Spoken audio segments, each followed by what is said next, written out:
নমস্কার বন্ধুরা, AJP creation with রান্নাঘরে আপনাদের সকলকে স্বাগত জানিয়ে শুরু করছি আরও একটি নতুন পর্ব।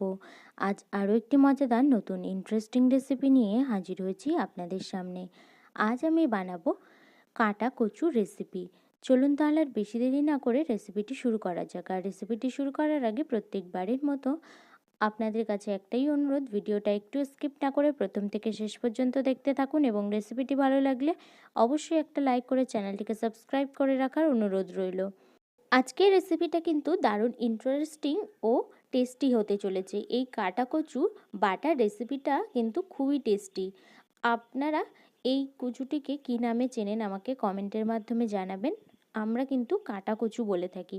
চলুন তাহলে এই ডাঁটাগুলোকে কেটে নেওয়া যাক। এই কাটা কচুর কচি ডাঁটাগুলোকে নিয়ে নিতে হবে, কচি ডাঁটা আর পাতাগুলোকে নিতে হবে।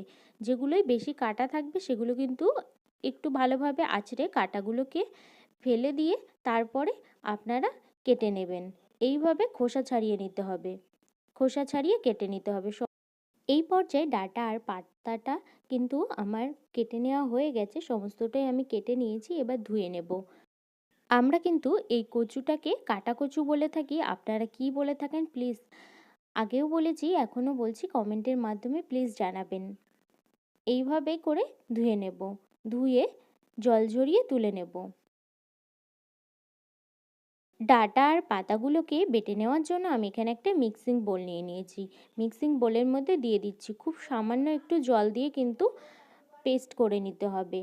খুব বেশি জল দিয়ে কিন্তু পেস্ট করা যাবে না। আর দিয়ে দিচ্ছি আদা এরই সঙ্গে। আর দিয়ে দিচ্ছি কয়েকটা কাঁচা লঙ্কা। আমি এখানে কয়েকটা পাকা কাঁচা লঙ্কা দিয়ে দিয়েছি। আর দিয়ে দিচ্ছি গোলমরিচ। সবশেষে দিয়ে দেব গোটা জিরে। এখানে কিন্তু আমি পেঁয়াজ রসুনের ব্যবহার করব না, শুধুমাত্র নিরামিষভাবেই বানাবো এটা। এই পর্যায়ে কিন্তু আমার পাতা ডাঁটাটা বেটে নেওয়া হয়ে গেছে মিক্সিতে। এই রেসিপিটা কিন্তু খুবই উপকারী একটা রেসিপি। এই রেসিপিটা আমাদের যে কোনো ব্যথা দূর করতে সাহায্য করে, তাই একটিবার হলেও বানিয়ে খাবেন। এই পর্যায়ে আমি কিন্তু তেলটা গরম করে নিয়েছি। আর এখানে দিয়ে দিচ্ছি ফোড়নের জন্য শুকনো লঙ্কা। শুকনো লঙ্কাটা দেওয়ার পর তারপর এখানে দিয়ে দিচ্ছি পাতা ও ডাঁটা বাটাটা। 2-3 মিনিটের মতো নাড়াচাড়া করে নেওয়ার পর দিয়ে দিচ্ছি স্বাদ অনুসারে নুন। আর দিয়ে দিচ্ছি পরিমাণ মতো হলুদ গুঁড়ো।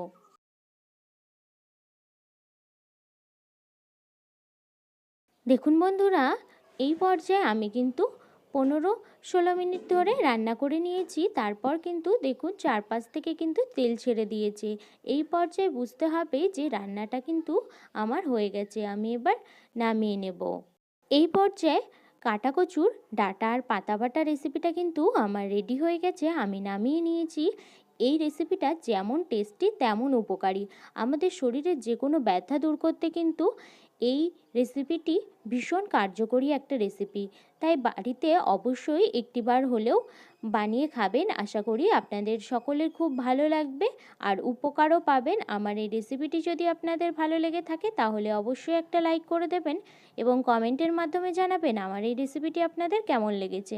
এবং বেশি বেশি করে শেয়ার করে আমার পাশে থাকবেন, আমাকে আরও উৎসাহিত করবেন। আর আপনি যদি আমার চ্যানেলে নতুন বন্ধু হয়ে থাকেন এবং আরও নিত্য নতুন ইন্টারেস্টিং মজাদার রেসিপির আপডেট পেতে চান তাহলে প্লিজ আমার চ্যানেলটিকে সাবস্ক্রাইব করে পাশে থাকা বেল আইকনটি প্রেস করে অল নোটিফিকেশান অন করে রাখবেন, যাতে সমস্ত ভিডিওর আপডেট আপনি ঠিক সময় পেয়ে যান। আজ এই রেসিপিটি এই পর্যন্তই। আরও একটি মজাদার নতুন কোনো ইন্টারেস্টিং রেসিপি নিয়ে আপনাদের সাথে দেখা হবে আরও একটি নতুন পর্বে। সবাই ভালো থাকবেন, সুস্থ থাকবেন এবং সাবধানে থাকবেন।